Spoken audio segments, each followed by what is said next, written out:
क्या आप बनना चाहते हैं एक स्मार्ट इन्वेस्टर? तो सब्सक्राइब करें इस चैनल को और बेल आइकन को दबाना ना भूलें ताकि आपको बेस्ट और एक्सक्लूसिव स्टॉक मार्केट और म्यूचुअल फंड के ऊपर वीडियो मिले। नमस्कार दोस्तों, स्वागत है आप सबका फाइनेंशियल अड्डा यूट्यूब चैनल में। दोस्तों 23 अप्रैल 2020 को रात को न्यूज आती है कि फ्रैंकलिन टेम्पलेटन म्यूचुअल फंड ने यहां पर अनाउंस करा है कि वो अपने 6 डेट म्यूचुअल फंड्स को यहां पर बंद करने जा रही है, जो कि 24 अप्रैल 2020 से लागू हो चुका है। अब ये ऐसा क्या हुआ फ्रैंकलिन टेम्पलेटन म्यूचुअल फंड के साथ कि उनको अपने 6 डेट म्यूचुअल फंड्स को यहां पर बिल्कुल ही बंद करना पड़ा? इतनी प्रॉब्लम क्या आई फ्रैंकलिन टेम्पलेटन म्यूचुअल फंड को? तो इस स्टोरी को पूरा जानने के लिए आप इस वीडियो को एंड तक जरूर देखें। हम वीडियो शुरू करने से पहले मैं आपको बेसिक 2 चीजें बता दूं कि म्यूचुअल फंड में 2 कैटेगरी बेसिकली होती है। एक होती है इक्विटी कैटेगरी, एक होती है डेट कैटेगरी। ठीक है, अब इक्विटी फंड्स कौन से होते हैं? जहां पर आप अपना पैसा फंड मैनेजर को देते हो ना, तो फंड मैनेजर आपके बिहाफ पे शेयर्स लेते हैं। ठीक है, और जो वहां से रिटर्न आता है वो आपको वापस करते हैं। मतलब रिटर्न जो शेयर्स जब बढ़ते हैं या गिरते हैं, वो जिस हिसाब से रिटर्न मिलता है आपको देते हैं। दूसरी कैटेगरी आ जाती है डेट म्यूचुअल फंड स्कीम। यहां पर फंड मैनेजर आपसे पैसा जो लेते हैं उसको आगे उधार पे देते हैं कंपनीज को, through commercial paper, through certificate of deposits या अलग अलग छोटे छोटे मनी मार्केट इंस्ट्रूमेंट्स की तरह उसको पैसे को कहां पर देते हैं? उधार देते हैं कंपनीज को, और उन कंपनीज से चार्ज करते हैं इंटरेस्ट रेट। जो इंटरेस्ट उनसे चार्ज होता है वो आपको मिलता है यहां पर। तो ये आपकी एक अर्निंग होती है डेट फंड में। मतलब डेट फंड होते हैं जहां पर कंपनी को उधार दिया जाता है और उसके बदले वहां पर इंटरेस्ट दिया जाता है।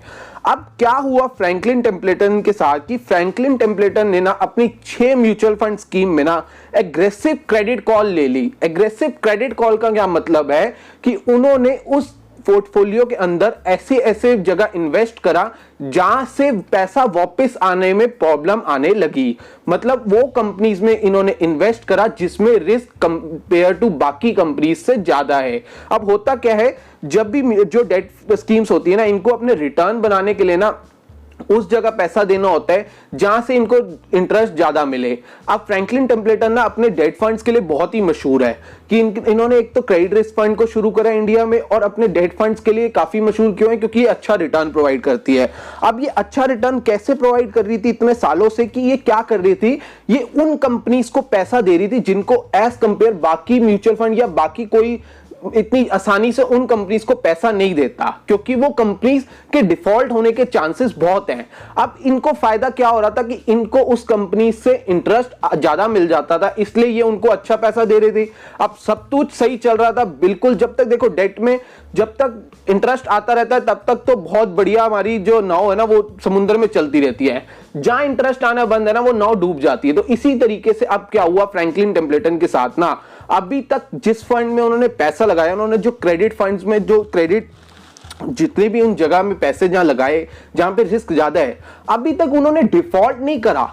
पर प्रॉब्लम क्या आई? प्रॉब्लम आई कोविड-19 की वजह से, कोरोना वायरस की वजह से मार्केट में लिक्विडिटी खत्म हो चुकी है।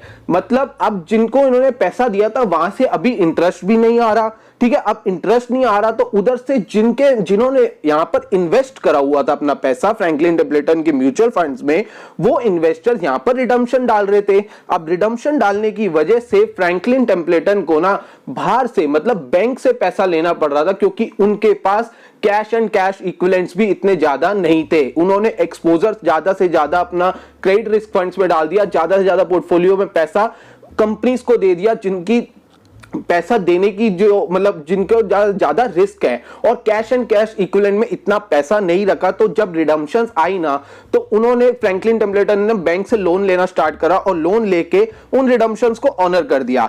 बट एक टाइम पे ये इतनी प्रॉब्लम क्रिएट कर रहा था फ्रैंकलिन टेम्पलेटन के लिए कि फ्रैंकलिन टेम्पलेटन को परसों 23 अप्रैल 2020 को यह फैसला लेना पड़ा कि वो अपनी 6 स्कीम को यहां पर बंद कर रही है। मतलब अब ये कौन सी है 6 स्कीम? ये 6 स्कीम है Franklin India credit risk fund, Franklin India dynamic accrual fund, Franklin India opportunities fund, Franklin India short term income plan fund, और Franklin India short term bond fund, और Franklin India low duration fund. तो ये 6 fund है जिनका AUM होता है asset under management. मतलब एक स्कीम, इस टोटल स्कीम के अंदर जितना भी टोटल पैसा है ना जो मैनेज कर रहा है fund manager on behalf of client, उसको हम कहते हैं एसेट अंडर मैनेजमेंट। तो लगभग 30,000 करोड़ यहां पर मैनेज कर रहा है फ्रैंकलिन इस 6 स्कीम के अंदर फ्रैंकलिन टेम्पलेटन म्यूचुअल फंड, तो मतलब इन्वेस्टर का 30,000 करोड़ के ऊपर का अमाउंट यहां पर फंस चुका है। ठीक है, आगे हम थोड़ा सा समझते हैं कि अभी क्या प्रॉब्लम आई कि कैश कितना कम हो गया। तो फ्रैंकलिन इंडिया का अगर हम क्रेडिट रिस्क फंड की बात करें तो उनका कैश -11% हो गया। Franklin India dynamic accrual fund का जो 2% है, मतलब ये पॉजिटिव है।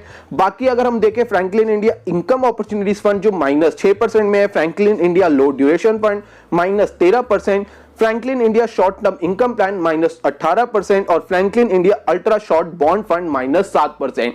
तो ये सारी प्रॉब्लम आई कि उनके पास रिडम्पशन करने के लिए कैश नहीं बचा और उनको कैश लेने के लिए बैंक से उधार लिया। जब उधार लिया तो इतना उधार हो गया कि नेगेटिव कैश हो गया और इनको ये फैसला लेना पड़ा। आगे हम समझते हैं कि what does wind down means, कि मतलब ये जो उन्होंने करा है, स्कीम को बंद करा है, इसका क्या मतलब है। इसका यही मतलब है, it is like a lockdown of investment, मतलब यहां पर इन्वेस्टमेंट जितनी है जो भी है वो बंद कर दी है। ठीक है, अब यहां पे कोई भी इन्वेस्टमेंट अलाउ नहीं है। अगर चाहे तो कोई इन्वेस्टर इन 6 स्कीम के अंदर इन्वेस्टमेंट नहीं कर सकता। ये 6 स्कीम को यहां पर बंद कर दिया और ये आगे कभी भी नहीं आएंगे। No redemption allowed immediately. अब अगर ये कोई भी चाहता है कि अब रिडम्पशन करना तो वो ऑटोमेटिकली रिडम्पशन नहीं होगा। 23 अप्रैल से को ये फैसला आया, 24 अप्रैल से मतलब आज से ये अलाउ भी हो गया, रिडम्पशन नहीं होंगी। Scheme will never open again, ये स्कीम अब मार्केट में नहीं आएगी। It is like whole fund has become a segregated portfolio.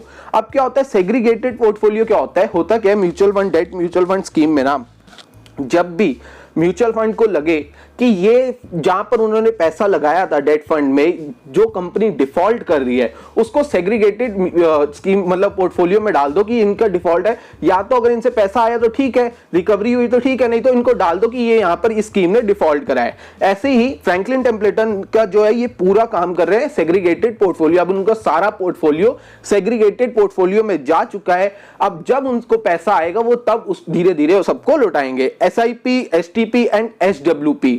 SIP systematic investment plan, STP systematic transfer plan और सिस्टमैटिक विड्रॉल प्लान यहां पर बंद हो चुका है। अब हम समझते हैं कि एक क्वेश्चन आता है कि I thought credit risk was only in credit risk fund, why have other categories been affected. अब देखिए ये क्वेश्चन बहुत बढ़िया है कि जो क्रेडिट रिस्क होता है ना, अब जो म्यूचुअल फंड्स होते हैं ना, जैसे डेट फंड्स होते हैं, इसमें अलग अलग तरह के डेट फंड्स होते हैं, जैसे लिक्विड फंड हो गए, ओवरनाइट फंड्स हो गए, क्रेडिट रिस्क फंड हो गए, शॉर्ट टर्म अपॉर्चुनिटीज फंड हो गए। ठीक है, अब क्रेडिट रिस्क फंड में क्या है, मैं आपको एक सिंपल भाषा में समझाऊं ना कि इस म्यूचुअल फंड जो फ्रैंकलिन टेम्पलेटन ने करा क्या। अगर आप समझिए आपके पास आपका एक दोस्त आया है, 2 दोस्त आए आपके, उन्होंने कहा आपको कि भाई मेरे को 1-1 लाख रुपए दे दो, मैं आपको 6% इंटरेस्ट दूंगा, और एक दोस्त आपको कहता है मैं 8% दूंगा। ठीक है, अब आप सोचते हो कि दोनों दोस्त मेरे अच्छे ही हैं, ठीक है, पर दोनों दोस्त का आपने बैकग्राउंड देखा ना, पर दोनों दोस्त का आपने क्रेडिट हिस्ट्री देखी ना, तो दोनों दोस्त की क्रेडिट हिस्ट्री ठीक लगी, पर जो दूसरा दोस्त है ना 8% वाला, उसकी क्रेडिट हिस्ट्री में थोड़े से डिफॉल्ट की पता चला उसको, मतलब आपको समझो पता चल गया कि उन्होंने, अब समझो आपको पता चल गया कि जो पहला दोस्त है जो मेरे को 6% ब्याज दे रहा है और मेरे से 1 लाख मांग रहा है, वो तो डिफॉल्ट उसकी क्रेडिट हिस्ट्री अच्छी है, और दूसरे दोस्त जो 8% दे रहा है उसकी क्रेडिट हिस्ट्री में देखा तो उसने डिफॉल्ट करा है, तो आप किसको पैसे दोगे? उसी को ना जो 6% दे रहा है, जहां पर आपका पैसा आपको सेफ लग रहा है। पर फ्रैंकलिन टेम्पलेटन ने क्या करा कि अपना जो क्रेडिट का जो पोर्टफोलियो है वो उन बंदों को दिया जैसे जो 8% दे रहे हैं, जिनका रिकॉर्ड इतना अच्छा नहीं, बल्कि उनसे इंटरेस्ट ज्यादा मिल रहा था, इसलिए उन्होंने अपना क्रेडिट जो है ना, क्रेडिट रिस्क अपना बढ़ा दिया, पोर्टफोलियो बढ़ा दिया। तो अब उन्होंने यही गलती ना क्रेडिट रिस्क फंड के अलावा हर एक फंड में कर दी, मतलब जो इनके बाकी भी फंड्स थे उनमें भी अपना क्रेडिट रिस्क वाला एक्सपोजर जो है वो बढ़ा दिया, उन कंपनीज को पैसा दिया जो कंपनी के पैसा वापस करने के चांसेस बहुत कम है। पर अभी तक उन कंपनी से चाहे डिफॉल्ट नहीं करा, पर आगे वो डिफॉल्ट करे या ना करे अभी हम कुछ नहीं कह सकते।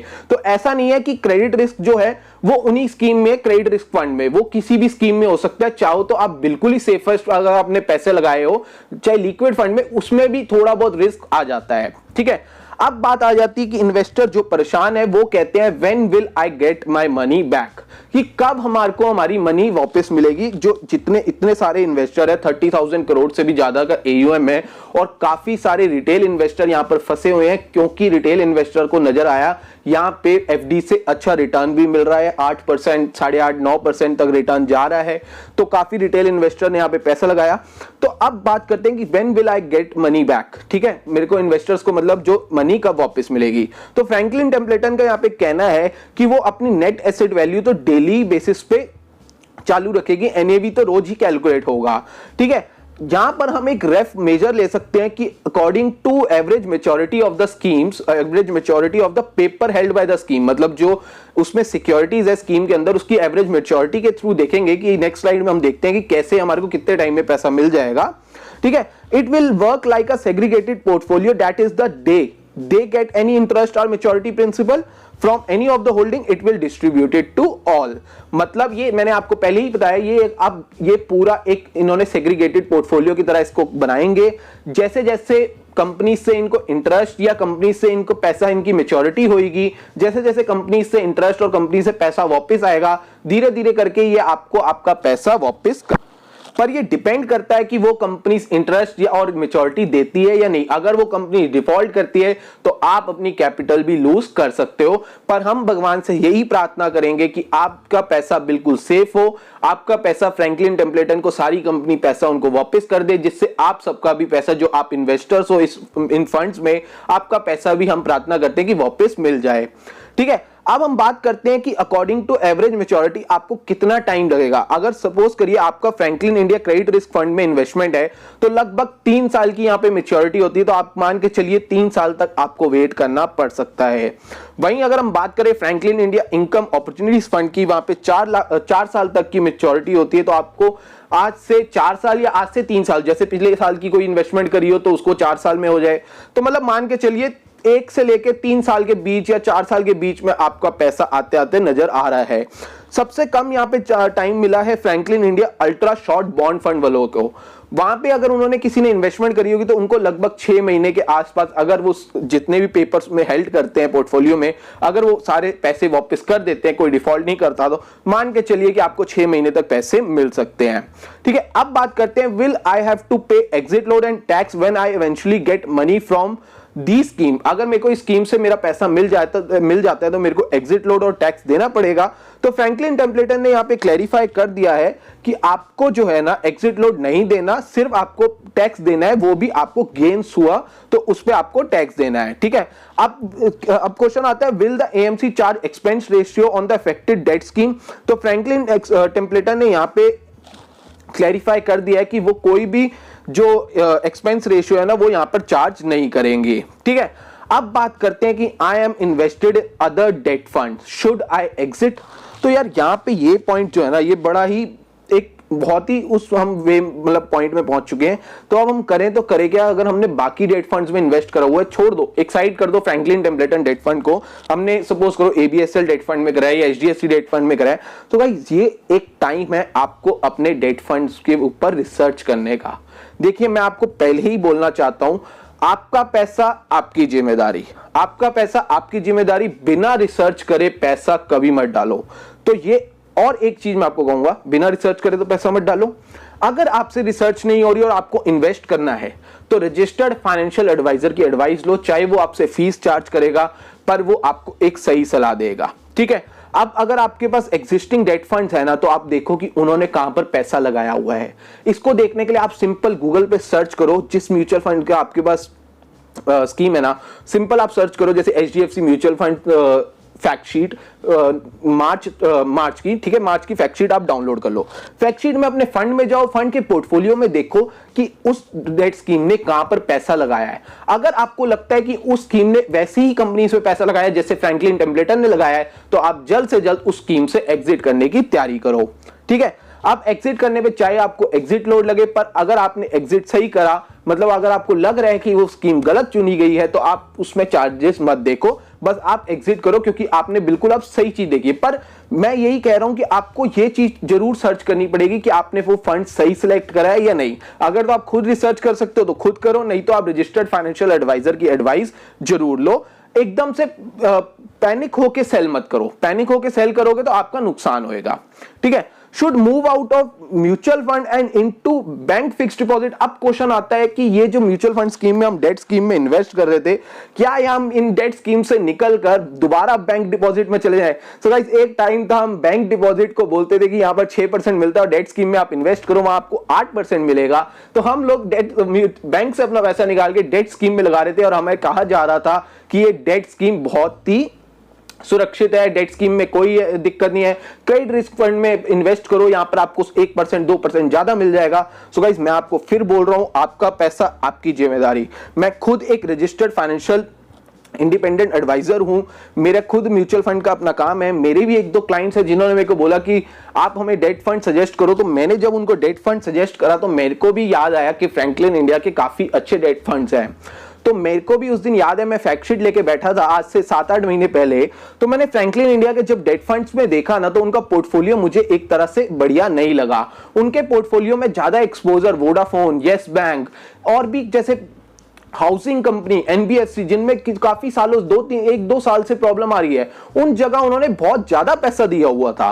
तो मैंने अपने इन्वेस्टर को ना उन डेट, मतलब वो क्रेडिट रिस्क फंड चाहे फ्रैंकलिन का हो, मैंने उसमें इन्वेस्ट नहीं कराया। मैंने उनको बहुत ही डेट फंड ऐसा दिया जो बहुत ही कम रिस्क वाला है, मेरे को याद नहीं आ रहा उसका नाम, बट बहुत ही कम रिस्क वाला है। वो क्रेडिट रिस्क फंड तो बिल्कुल भी नहीं दिया। तो आपको भी अब ऐसा नहीं है कि डेट फंड में इन्वेस्ट नहीं करना, डेट फंड में आप इन्वेस्ट कर सकते हो, पर डेट फंड आपको चूज करना है या तो सिर्फ ओवरनाइट फंड या तो आप लिक्विड फंड। देखो सिंपल सी बात है, बैंक डिपॉजिट आपको 6% दे रहा है। अब तो चलो देखो, मैं मानता हूं कि बैंक डिपॉजिट का जो इंटरेस्ट रेट है बहुत ही कम हो गया है, पर आपको बैंक डिपॉजिट अभी भी 6% दे रहा है, तो 2% के लिए इतना रिस्क लेने की कोई जरूरत नहीं है। जहां पर आपकी कैपिटल को लॉस हो सकता है, जहां पर आपकी कैपिटल को आपकी नींद उड़ा सकती है, तो आपको इतना रिस्क लेने की कोई जरूरत नहीं है। अगर आपको रिस्क लेना है तो आप सिंपल इक्विटी फंड्स में जाओ। मैं सिंपल खुलेआम बोल रहा हूं कि अगर आपको रिस्क लेना है तो आप इक्विटी फंड्स में जाओ, आपको डेट फंड ऐसे चूज करने नहीं चाहिए। अगर आपको सिर्फ पार्क करना है, सेफ रहना है थोड़ा, तो आप लिक्विड फंड और ओवरनाइट फंड को चूज कर सकते हो। पर अगर आपको 7-8% का ही रिस्क, आपको बैंक डिपॉजिट से ज्यादा रिटर्न चाहिए, रिस्क लेना है, तो मैं तो कहूंगा आप पहले बैंक डिपॉजिट में अच्छे पैसे लगा लो, उसके बाद जो पैसों में आप रिस्क ले सकते हो तो सीधा इक्विटी मार्केट में रिस्क लो। ठीक है, सो गाइस, ये कुछ टिप्स थी आज आपके लिए। मैं चाहता हूं कि आप लोग भी अपना पैसा अच्छे से मैनेज करो, और जैसे काफी इन्वेस्टर फंस चुके हैं फ्रैंकलिन टेम्पलेटन में, आने वाले टाइम में आप लोग भी कहीं और म्यूचुअल फंड स्कीम में ना फंसो। तो आपके पास जो भी एग्जिस्टिंग स्कीम है आप उसको, आपके पास जो भी डेट फंड की स्कीम है या कोई भी म्यूचुअल फंड स्कीम है, आप उसके बारे में रिसर्च जरूर करो। सो गाइस, आज की वीडियो कैसी लगी हमें कमेंट करके जरूर बताएं। कोई भी क्वेरी हो आप नीचे कमेंट सेक्शन में हमारे से पूछ सकते हैं। वीडियो को लाइक जरूर करें और वीडियो को अपने फ्रेंड्स के साथ जरूर शेयर करें, ताकि अगर वो भी इस स्कीम में इन्वेस्ट कर चुके हैं या इन्वेस्टेड हैं और वो फंस चुके हैं, तो उनको पता चल जाए कि उनका पैसा कैसे मिलेगा और कब मिलेगा। ठीक है, आई होप आपको आज की वीडियो अच्छी लगी। मिलते हैं नेक्स्ट वीडियो में।